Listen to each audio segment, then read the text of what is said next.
Bonjour, aujourd'hui on va apprendre à utiliser Hotjar pour créer un nouveau heatmap. Donc un heatmap, c'est la possibilité de visualiser les clics des gens en fonction de la page sur laquelle ils se trouvent. Donc là on voit bien là où les gens cliquent ou pas sur la page de notre site. Le heatmap a été créé il n'y a pas longtemps, donc il n'y a pas encore beaucoup de clics qui ont été traqués. Je retourne dans heatmap. Donc si je fais nouveau heatmap, je peux le nommer, donc par exemple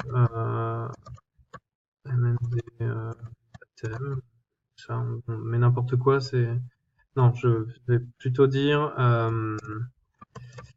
inbound marketing. Je veux voir le comportement des gens sur ma page inbound marketing de mon site. Hop, je prends ça. Donc, je l'appelle inbound marketing. Next.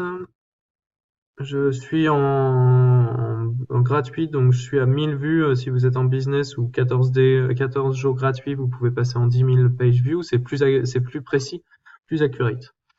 Pour le page targeting, donc je vais rester sur visit specific page.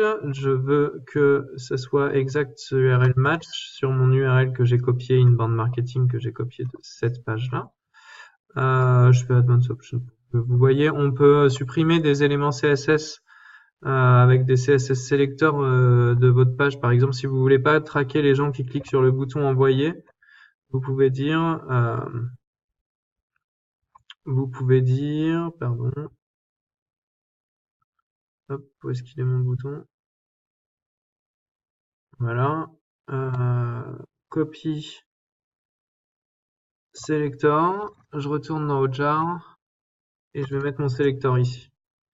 Voilà, donc ça c'est le sélecteur CSS de mon bouton envoyer. Donc là je mets rien. Et je peux aussi préciser un autre fond si je veux.